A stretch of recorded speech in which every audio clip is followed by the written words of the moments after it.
तुरेकेला block स्तरीय विश्व ओडिया भाषा सम्मिलन अनुष्ठित कंटाबांची 4-2 सारा राज्य में 3 दिन व्यापी प्रथम विश्व ओडिया भाषा सम्मिलन अनुष्ठित होगा परिप्रेक्षी में तुरेकेला गोष्ठी शिक्षा अधिकारी कार्यालय पक्षर ब्लॉक स्तरीय कार्यक्रम नोडाल उच्च प्राथमिक विद्यालय में अनुष्ठित होता। भाषा साहित्य और सृजनशीलतार उत्सव अनुष्ठित कार्यक्रम में श्री जयंत कुमार प्रधान ब्लॉक शिक्षा अधिकारी सभापतित्व करथिबा बेले सम्मानित अतिथि भाव में श्री फकीर चरण बीसी बीआरसीसी अवसरप्राप्त शिक्षक श्री सूर्यकांत रणा शिक्षयित्री सविता महापात्र मुख्य वक्ता भाव में शिशु साहित्यक श्री बिरंची नारायण दास और सम्मानित वक्ता भाव में अंजलि माझी जोग देथिले।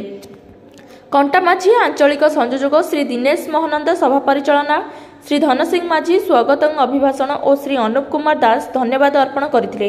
पूजार्चना पर वंदे उत्कल जननी समवेत कंठरे गान करा अवसर में शिशु साहित्य को उपढौकन स्मृति फलक दे समर्थित कर विभिन्न क्लस्टर आसीथिबा छात्र छात्री मानक मध्य विभिन्न प्रतियोगिता यथा वक्तृता चित्रांकन साधारण ज्ञान प्रदर्शन कविता आदि करी विजेता मानक पुरस्कृत करा।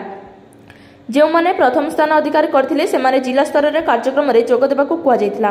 कलिंगनगर प्राथमिक विद्यालय छात्र माने नृत्य परिवेषण करथिले। एही कार्यक्रम को सफल करिबारे सीआरसीसी गजय कुमार दास शिक्षक सौरभ बेहरा मल्लिक आबिक सुनंदा पुरोहित पूजा जाल कांति बर्गे धनमती नायक जानकीराम साम बेदम प्रमोद माझी सूर्यमणि सेठ आदि सहयोग करथिले। कंटाबाजी तुरकेलारू दीनबंधु बरगती रिपोर्ट सहित बलांगीर अंतर्जामी बरिहांक रिपोर्ट युवशक्ति।